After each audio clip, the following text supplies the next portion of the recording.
नमस्कार दोस्तों, मैं दुर्गेश पटेल आप सबका अपने YouTube चैनल हम आप साथ साथ में स्वागत और अभिनंदन करते हैं।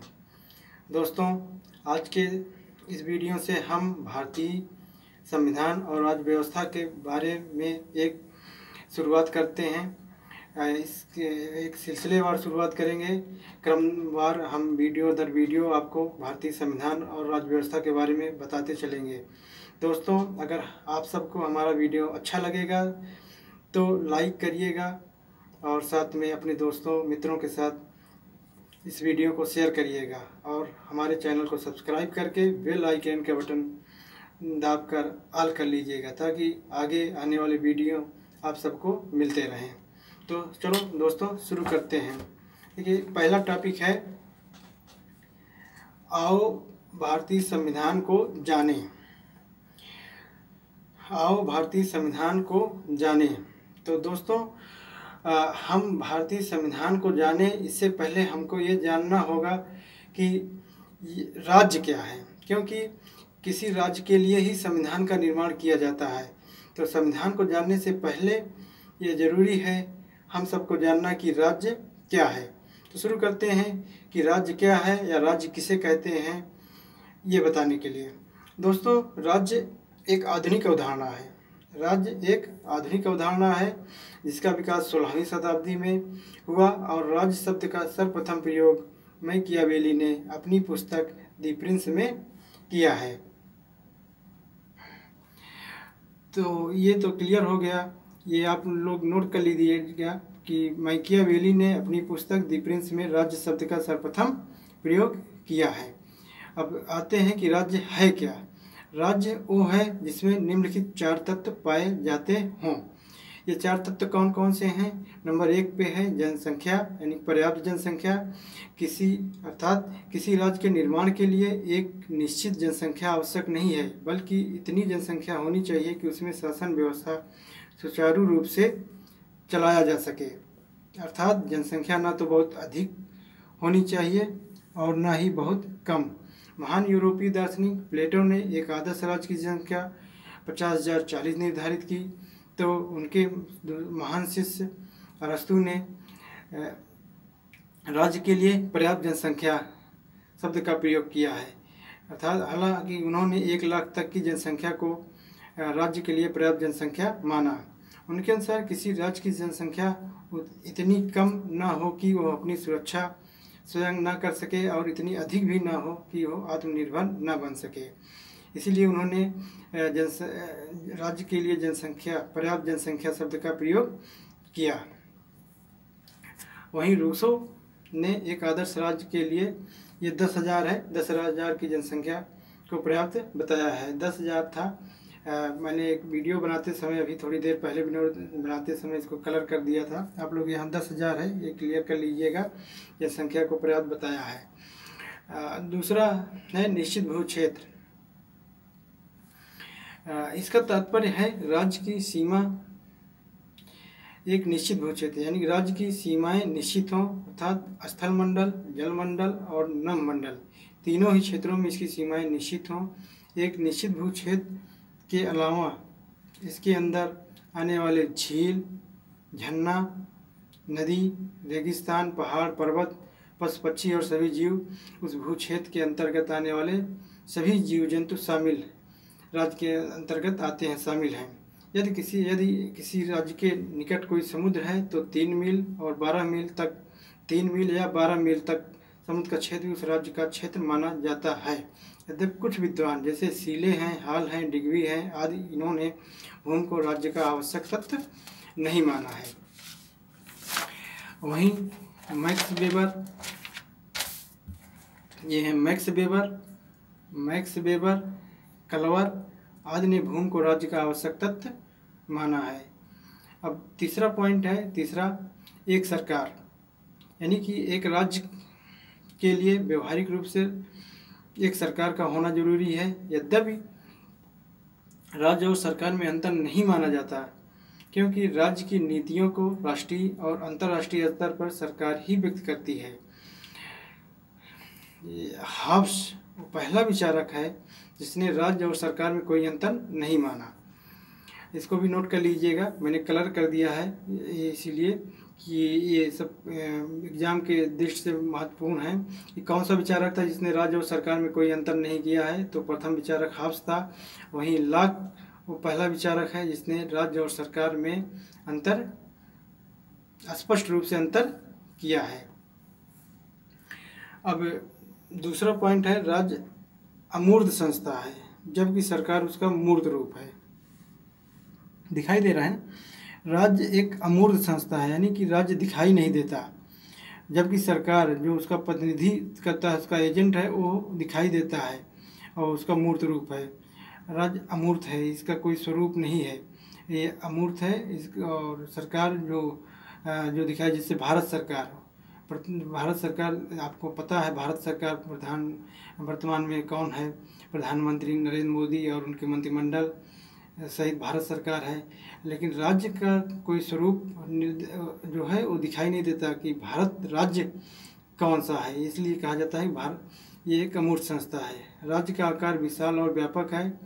राज्य का आकार बहुत ही व्यापक और विशाल है। जितने भी लोग राज्य में रहते हैं वो सभी उसके सदस्य माने जाते हैं, लेकिन सरकार का स्वरूप बहुत ही छोटा और सीमित होता है। जितने लोग राज्य में रहते हैं सभी उसके सदस्य नहीं होते। सरकार में कुछ ही लोग शामिल होते हैं, कुछ ही उसके सदस्य बनते हैं। राज्य की सदस्यता सभी राज्य के अंतर्गत रहने वाले सभी लोगों को राज्य की सदस्यता लेनी अनिवार्य रहती है, लेकिन सरकार की सदस्यता लेनी अनिवार्य नहीं रहती। दोस्तों ये देखिए यहाँ पे लिखा था राज्य अस्थाई है और सरकार अस्थाई, ये कलर करने के कारण मिट गया है। आप लोग देखिए, राज्य अस्थाई है और सरकार अस्थाई है। तीसरा पॉइंट है, लिख लीजिएगा, राज्य अस्थाई है और सरकार अस्थाई है। यानी कि राज्य जो है एक अस्थाई संस्था है, इसका विनाश नहीं होता, ये चिर है, जबकि सरकार बनती और बिगड़ती रहती हैं हर 5 साल में। जैसे भारत का उदाहरण देखें तो भारत एक राज्य है, एक अस्थाई है, ये तब तक बना रहेगा जब तक कि इसकी संप्रभुता इसके पास है, लेकिन सरकारें आती और चली जाती हैं। आज नरेंद्र मोदी की सरकार है, कल मनमोहन सिंह की सरकार थी, आगे फिर किसी की सरकार आएंगी, इसीलिए कहा जाता है कि सरकार अस्थाई है।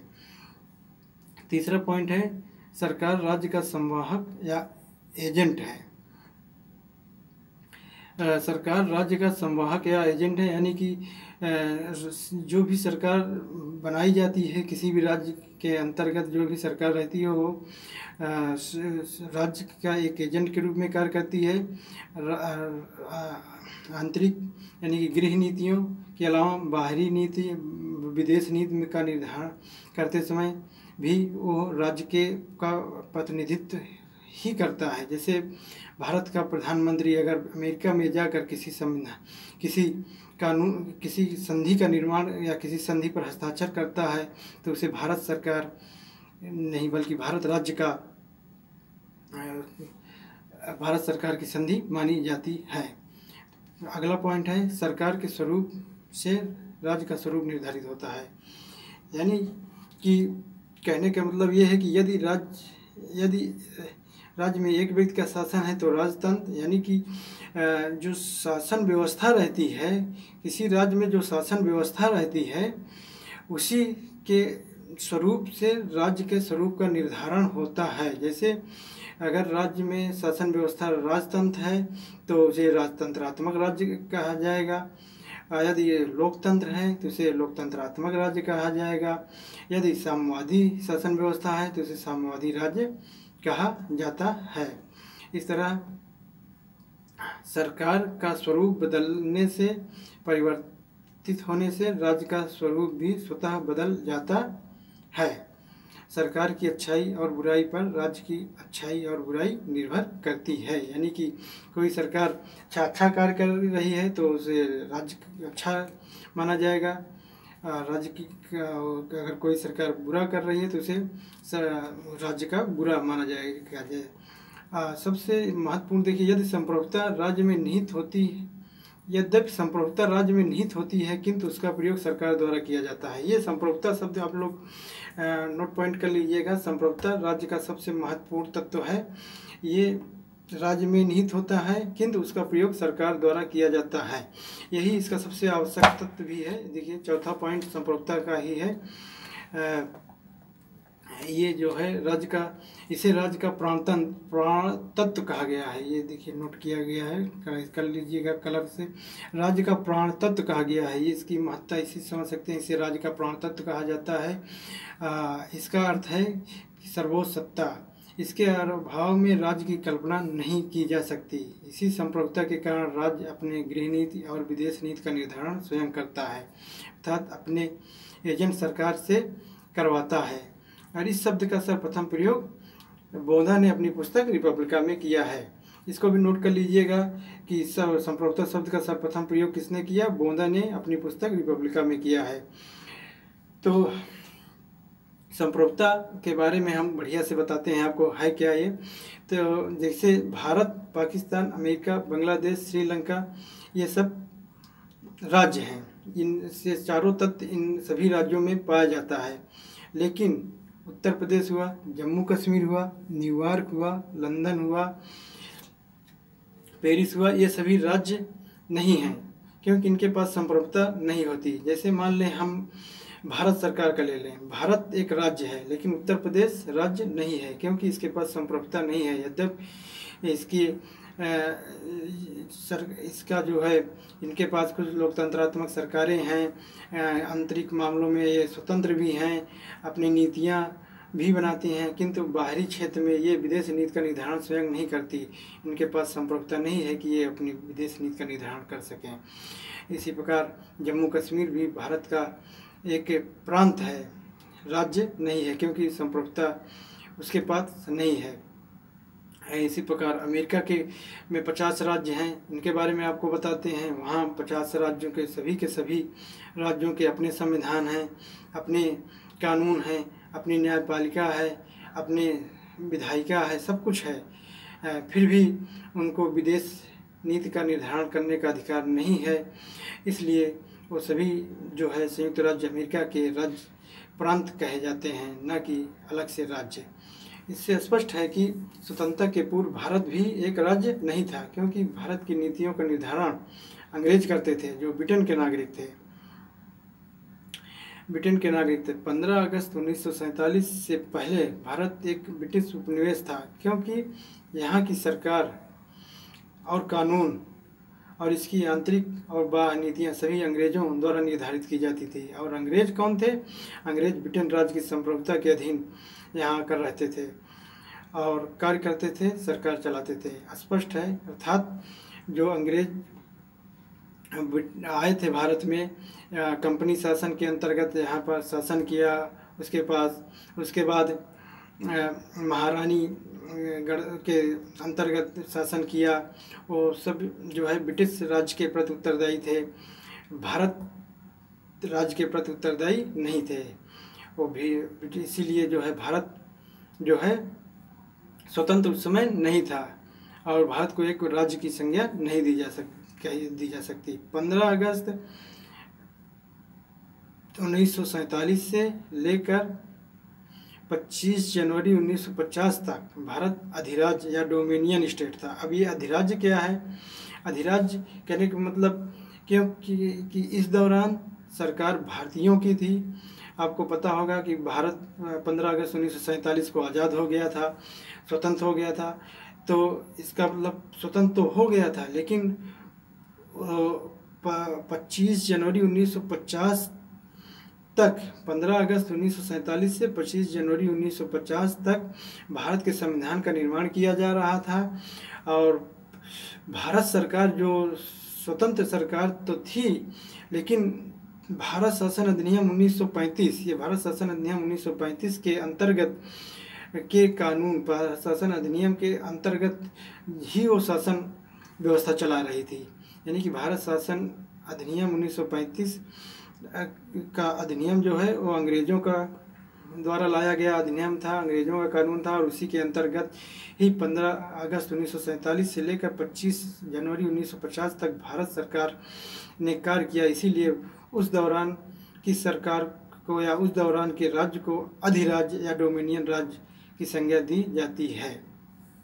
लेकिन 26 जनवरी 1950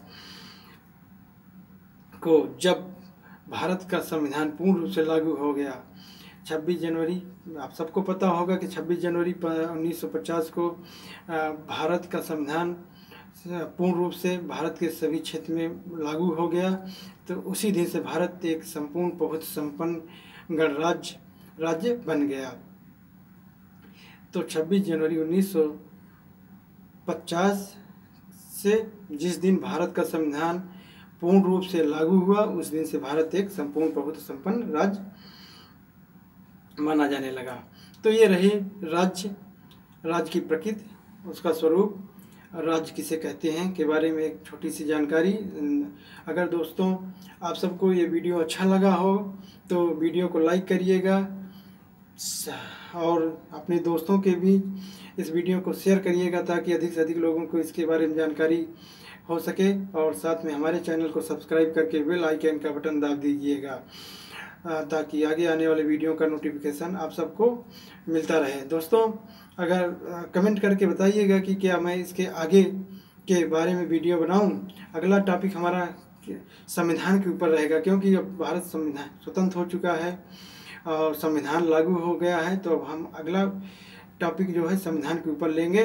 लेकिन इसके पहले आप सब को हमारा हौसला बढ़ाने के लिए वीडियो को लाइक करते रहिए और शेयर करके चैनल को हमारे सब्सक्राइब कर दीजिए। मैं दुर्गेश पटेल आप सबका तहे दिल से अभिनंदन करता हूं और धन्यवाद देता हूं कि आप लोगों ने हमारी वीडियो को देखा। धन्यवाद।